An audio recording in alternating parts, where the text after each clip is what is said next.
Shalom, Assalamualaikum warahmatullahi wabarakatuh. Om Swastiastu, Namo Buddhaya, Salam Kebajikan.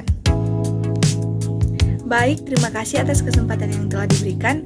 Saat ini kami dari kelompok 12 akan memaparkan materi mengenai pajak pertambahan nilai barang dan jasa serta pajak penjualan atas barang mewah. Namun sebelum itu, izinkan saya untuk memperkenalkan anggota kelompok dari kelompok 12. Yang pertama ada saya sendiri, Lady Sasela, dengan NIM 220611040022. Yang kedua ada Saldi Tatari dengan NIM 220611040041. Dan yang ketiga ada Adinda Rumbayan dengan NIM 220611040050. Nah, sebelum kita masuk ke dalam pembahasan yang lebih dalam lagi, kita ketahui dulu apa itu pajak pertambahan nilai. Pajak pertambahan nilai sendiri merupakan pengganti dari pajak penjualan. Alasannya karena pajak penjualan dirasa sudah tidak lagi memadai untuk menampung kegiatan masyarakat dan belum mencapai sasaran kebutuhan pembangunan, antara lain untuk meningkatkan penerimaan negara, mendorong ekspor, dan pemerataan pembebanan pajak. Adapun kelemahan dari pajak penjualan yaitu yang pertama, adanya pajak berganda. Yang kedua, bermacam-macam tarif, ada 9 tarif dan sehingga menimbulkan kesulitan pelaksanaannya. Yang ketiga, tidak mendorong ekspor. Dan yang keempat, belum dapat mengatasi penyelundupan.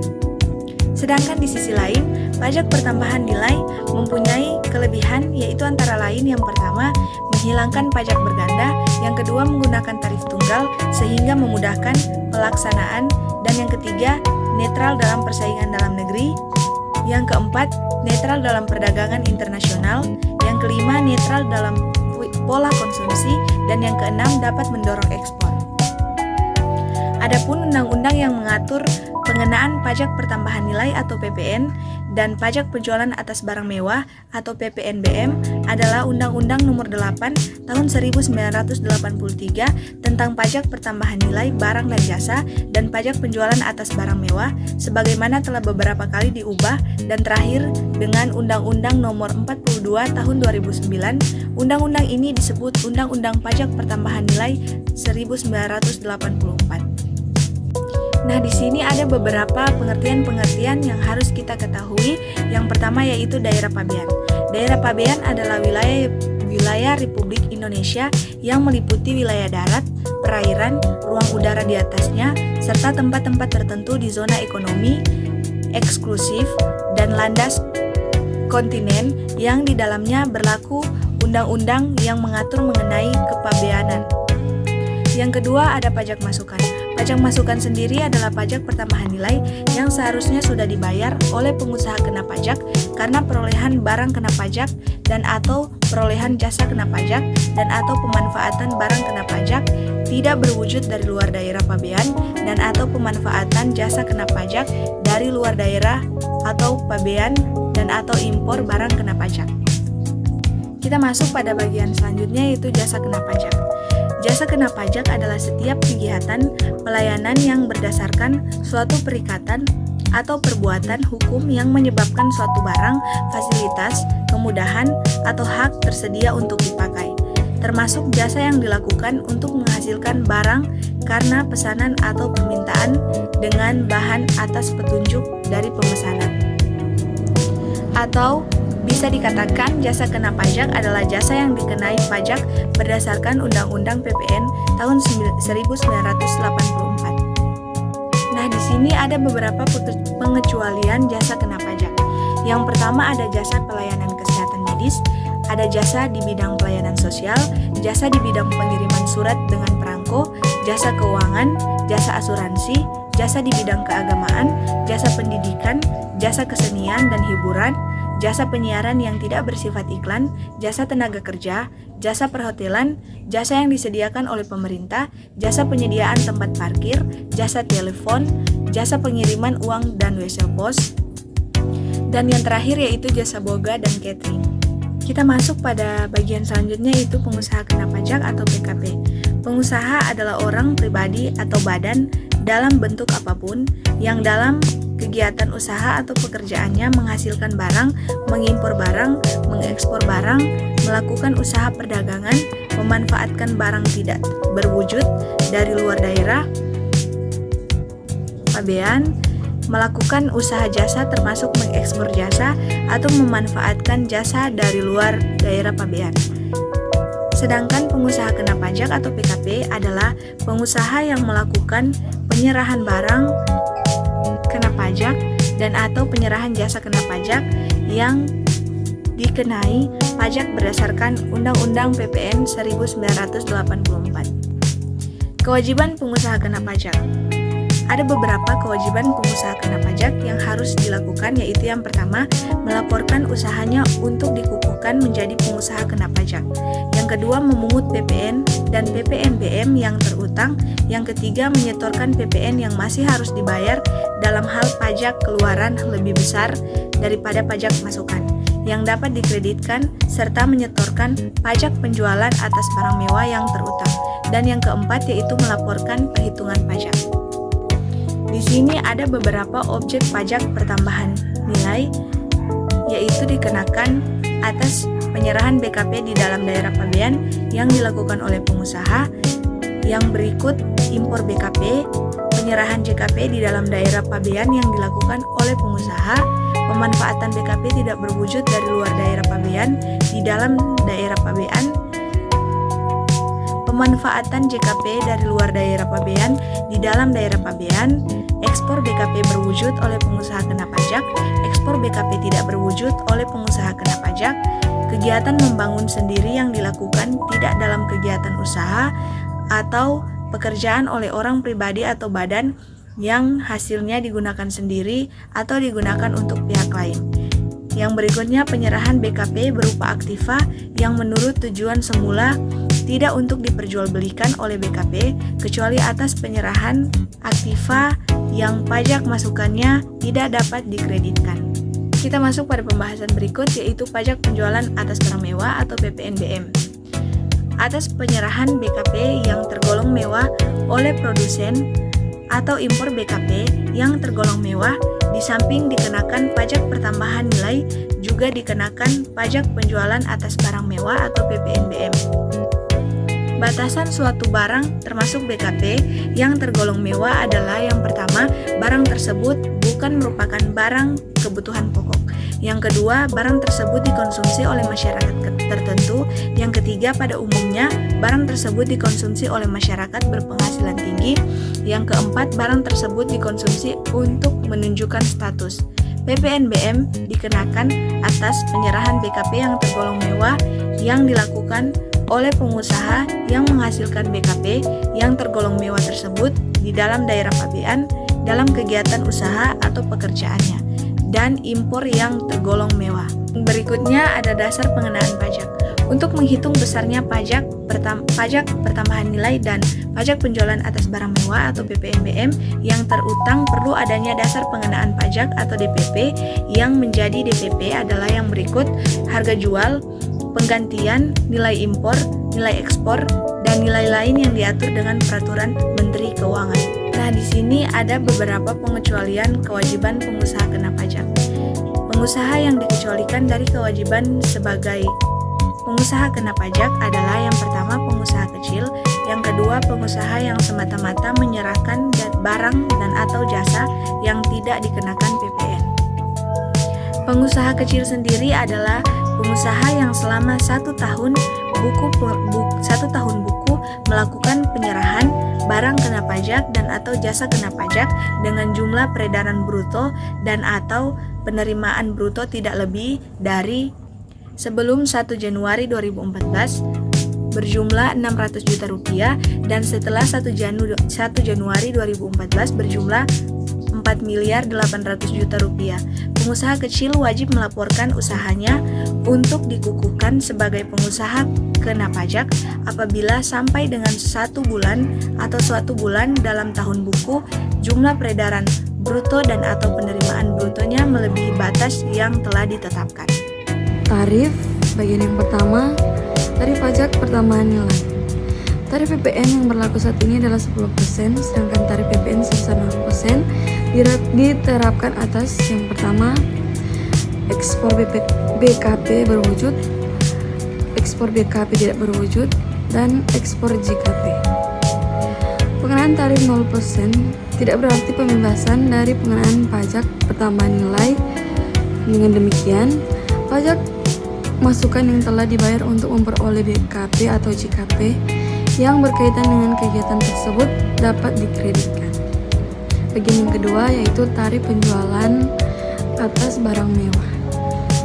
Tarif pajak penjualan atas barang mewah dapat ditetapkan dalam beberapa kelompok tarif, yaitu paling rendah 10% dan yang paling tinggi 200%.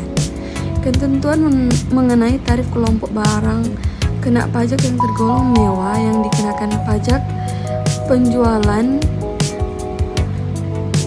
atas barang mewah dengan peraturan pemerintah.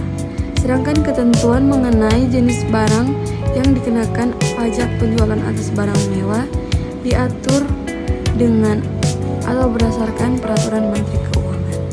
Mekanisme pengenaan PPN. Mekanisme pengenaan PPN dapat digambarkan sebagai berikut. Yang pertama, pada saat membeli atau memperoleh BKP atau JKP, akan dipungut PPN yang dipungut oleh BKP penjual tersebut merupakan pembayaran pajak di muka disebut dengan pajak masukan. Pembeli berhak menerima bukti pemungutan berupa faktur pajak.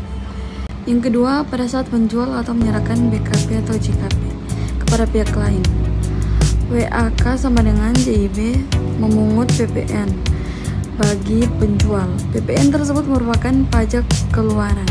Sebagai bukti telah memungut PPN, PKP penjual wajib membuat faktur pajak. Yang ketiga, apabila dalam suatu masa pajak atau jangka waktu yang lamanya sama dengan 1 bulan takwim, jumlah pajak keluaran yang lebih besar daripada jumlah pajak masukan, selisihnya harus disetorkan ke kas negara.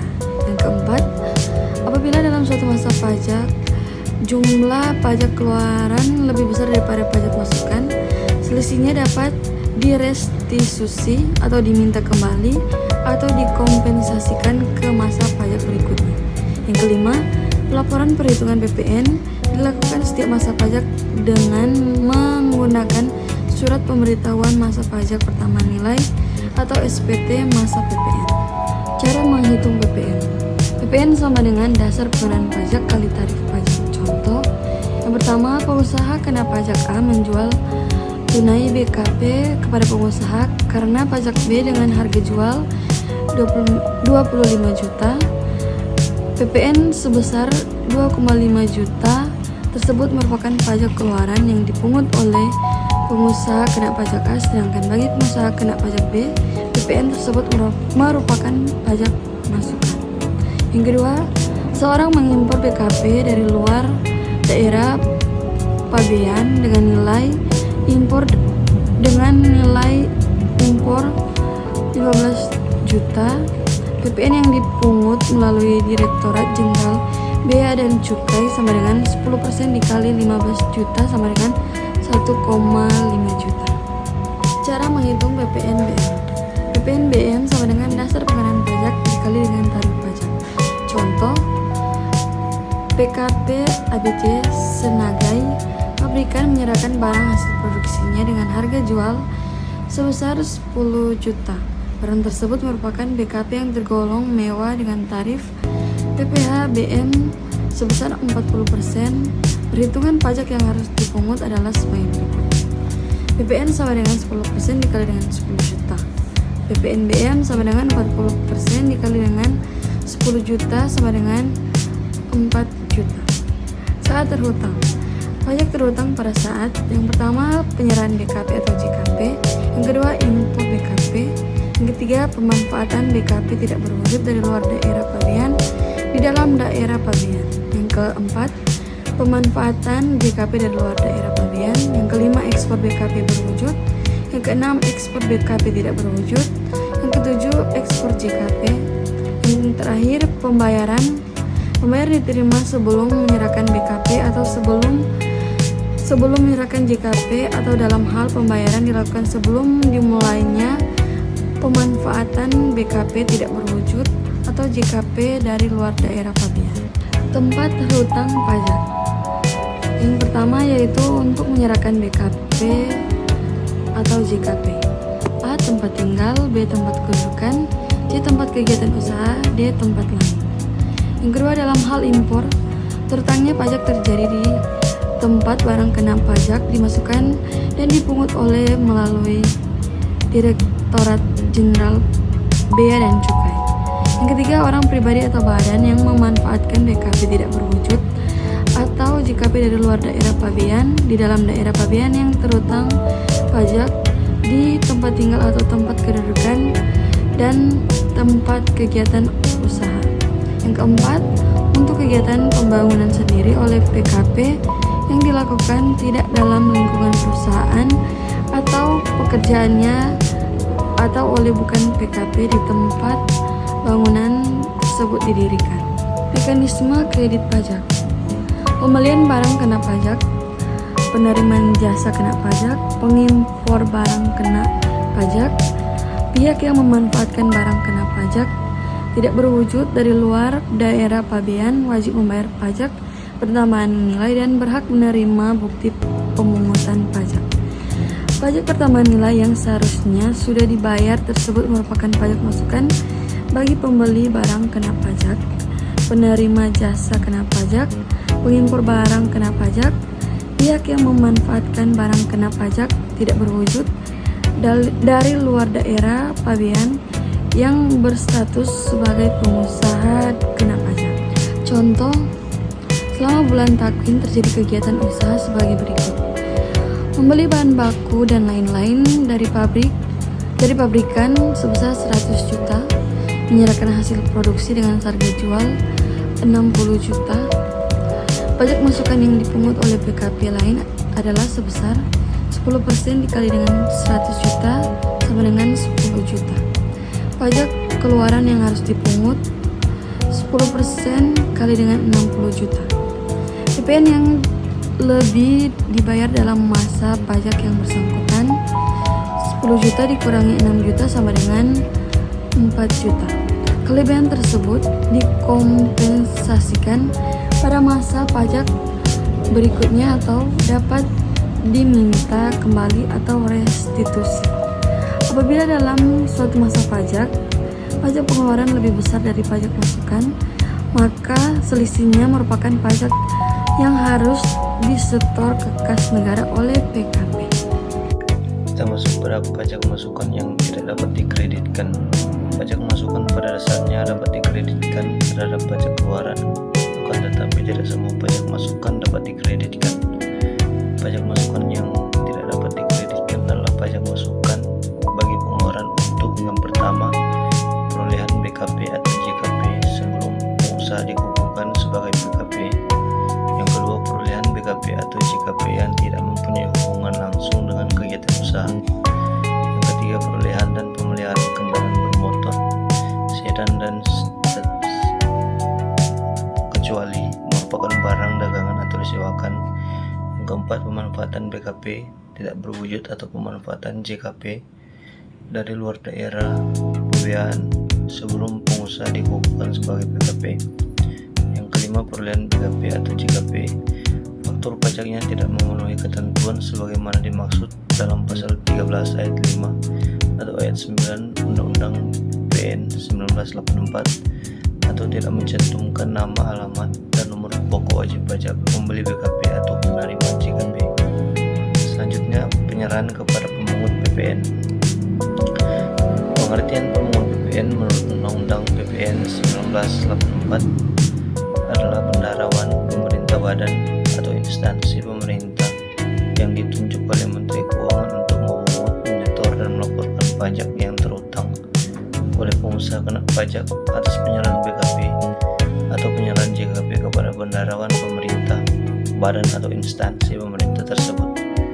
Menurut ketentuan yang berlaku saat ini, yang ditetapkan sebagai pemungut PPN adalah yang pertama, bendaharawan pemerintah, yaitu bendaharawan atau pejabat yang melakukan pembayaran yang dananya berasal dari anggaran pendapatan dan belanja negara atau anggaran pendapatan dan belanja daerah, yang terdiri dari bendaharawan pemerintah pusat dan daerah baik provinsi, kabupaten, atau kota. Yang kedua, kedua, kantor pelayanan perbendaharaan negara atau KPPN. Catatan, PPN dan PPNBM yang terutang sehubungan dengan pembayaran yang jumlahnya paling banyak, jumlah 1 juta, dipungut dan disetor oleh pengusaha kena pajak rekanan pemerintah sesuai dengan ketentuan yang berlaku umum. Batas jumlah pembayaran sebesar 1 juta tersebut hendaknya diartikan termasuk PPN dan PPNBM. Selanjutnya, tata cara pemungutan. Yang pertama, dasar pemungutan. Dasar pemungutan PPN dan PPNBM adalah jumlah pembayaran yang dilakukan oleh bendaharawan pemerintah atau jumlah pembayaran yang dilakukan oleh KPPN sebagaimana tersebut dalam surat pemerintah membayar SPM. Yang kedua, jumlah atau PPNBM yang dipungut. Pertama, dalam hal penyerahan BKP hanya terutang PPN, maka jumlah PPN yang dipungut adalah 10/110 bagian dari jumlah pembayaran. Contoh, jumlah pembayaran sama dengan jumlah PPN 10/110 kali 11 juta, maka sisa yang dibayarkan kepada PKP rekanan adalah 1 juta. 11 juta dikurangi 1 juta sama dengan 10 juta. Dalam hal penyerahan BKP yang tergolong mewah dari pengusaha yang menghasilkan BKP yang tergolong mewah tersebut, di samping terutang PPN juga terutang PPNBM, maka jumlah PPN dan PPNBM yang dipungut adalah sebagai berikut. Dalam hal PPNBM sebesar 20%, maka jumlah PPN yang dipungut sebesar 10/130 bagian dari jumlah pembayaran, sedangkan jumlah PPNBM yang dipungut sebesar 20/130 bagian dari jumlah pembayaran. Contohnya, PPNBM dengan tarif 20%, jumlah pembayaran 13 juta, jumlah PPN yang dipungut 10/130 dikali dengan 13 juta sama dengan 1 juta, jumlah PPNBM yang dipungut 20/130 dikali 13 juta sama dengan 2 juta. Jadi sisa yang dibayarkan kepada PKP rekanan sama dengan 13 juta dikurangi 1 juta tambah 2 juta tambah dengan 10 juta. Dalam hal pembayaran berjumlah paling banyak 1 juta dan tidak merupakan jumlah yang terpecah-pecah, maka PPNBM tidak perlu dipungut oleh bendaharawan pemerintah. Batas jumlah pembayaran sebesar 1 juta. Contohnya, harga jual sama dengan 900.000. PPN dikali dengan 900.000 menghasilkan 90.000. PPNBM misal terutang dengan tarif 20%, maka hasilnya 180.000. Maka harga jual termasuk PPN dan PPNBM berjumlah 1.170.000. Meskipun harga jual 900.000, tetapi karena pembayaran termasuk PPN dan PPNBM berjumlah 1.170.000 di atas 1 juta, maka PPN dan PPNBM yang terus dipungut oleh bendaharawan pemerintah atau KPPN. Ketiga, tata cara pemungutan dan penyetoran. PKP rekanan pemerintah membuat faktur pajak dan SSP pada saat menyampaikan tagihan kepada bendaharawan pemerintah atau KPPN, baik untuk sebagian maupun seluruh pembayaran. SSP sebagaimana dimaksud pada huruf A diisi dengan pembubuhan NPWP dan identitas PKP rekanan pemerintah yang bersangkutan. Tetapi penandatanganan SPP dilakukan oleh bendaharawan pemerintah atau KPKN sebagai penyetor atas nama PKP rekanan pemerintah. Dalam hal penyerahan BKP tersebut terutang PPNBM, maka PKP rekanan pemerintah mencantumkan jumlah PPNBM yang terutang pada faktur pajak. Yang berikutnya, faktur pajak sebagaimana dimaksud pada huruf A dibuat dalam rangkap 3. Yang pertama, lembar ke-1 untuk bendaharawan pemerintah atau KPPN sebagai pemungut PPN. Lembar kedua untuk arsip PKP rekanan pemerintah, dan lembar ketiga untuk kantor pelayanan pajak melalui bendaharawan pemerintah atau KPPN. Berikutnya, dalam hal pemungutan oleh bendaharawan pemerintah, SSP sebagaimana dimaksud pada huruf A dibuat dalam rangkap 5. Setelah PPN atau PPNBM disetor di bank, persepsi atau kantor pos, lembar-lembar SPP tersebut diperuntukkan sebagai berikut. Yang pertama, lembar pertama untuk PKP rekanan pemerintah, lembar kedua untuk kantor pelayanan pajak melalui KPPN, lembar ketiga untuk PKP rekanan pemerintah dilampirkan pada SPT masa PPN, lembar keempat untuk bank persepsi atau kantor pos, lembar kelima untuk pertinggal bendaharawan pemerintah. Berikutnya dalam hal pemungutan oleh KPPN, SPP sebagaimana dimaksud pada huruf A dibuat dalam rangka 4 yang masing-masing diperuntukkan sebagai berikut. Lembar pertama untuk PKP rekanan pemerintah, lembar kedua untuk kantor pelayanan pajak melalui KPPN, lembar ketiga untuk PKP rekanan pemerintah dilampirkan pada SPT masa PPN, dan lembar keempat untuk pertinggal KPPN.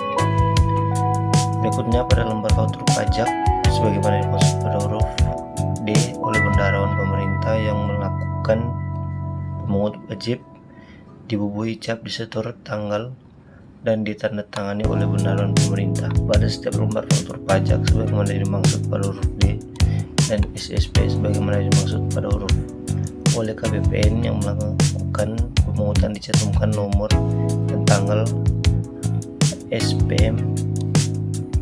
Berikutnya SPP lembar ke-1 dan lembar kedua sebagaimana dimaksud pada huruf F dibubuhi cap telah dibukukan oleh KPPN. Faktur pajak dan SPP merupakan bukti pemungutan dan penyetoran PPN atau PPNBM. PPN atas kegiatan membangun sendiri. Atas kegiatan membangun sendiri, terutama pajak pertama nilai. Yang dimaksud dengan kegiatan membangun sendiri adalah kegiatan membangun bangunan yang dilakukan tidak dalam kegiatan usaha atau pekerjaan oleh orang pribadi atau badan yang hasilnya digunakan sendiri atau digunakan pihak lain. Sedangkan yang dimaksud dengan bangunan berupa satu atau lebih konstruksi teknik yang ditanam atau diletakkan secara tetap pada satu kesatuan tanah atau perairan dengan kriteria yang pertama, konstruksi utamanya terdiri dari kayu, beton, pasangan batu bata atau bahan sejenis atau baja. Yang kedua, diperuntukkan bagi tempat tinggal atau tempat kegiatan usaha. Yang ketiga, luas keseluruhan paling sedikit 200 meter persegi. Tarif dan dasar pengenaan pajak. Atas kegiatan membangun sendiri dikenakan pertambahan pajak pertambahan nilai dengan tarif 10% dikalikan dengan dasar pengenaan pajak. Dasar pengenaan pajak atas kegiatan membangun sendiri adalah 20% dari jumlah biaya yang dikeluarkan atau yang dibayarkan untuk membangun sendiri, tidak termasuk harga perolehan tanah. Pajak pertambahan nilai yang terutang setiap bulan dihitung dengan cara PPN sama dengan 20% kali jumlah biaya yang dikeluarkan dikali 10%. Contohnya, Tuan Budi melakukan kegiatan membangun sendiri bangunan dengan luas 400 meter persegi yang akan digunakan sebagai rumah tinggal.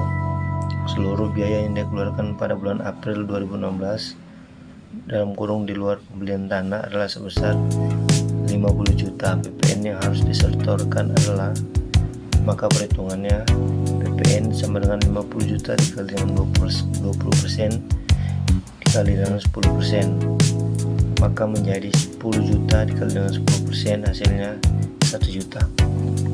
Saat terutang dan tempat terutang. Saat terutang PPN atas kegiatan membangun sendiri adalah pada saat mulai dibangunnya bangunan, sedangkan tempat pajak terutang adalah di tempat bangunan tersebut didirikan.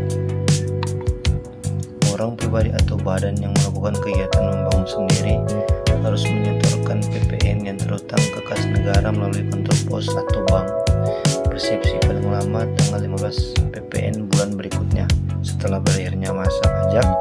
Dengan menggunakan surat setoran pajak, kegiatan membangun sendiri wajib dilaporkan kepada kantor pelayanan pajak yang wilayahnya meliputi tempat bangunan tersebut dengan mempergunakan lembar ketiga surat setoran pajak paling lama akhir bulan berikutnya setelah berakhirnya masa pajak.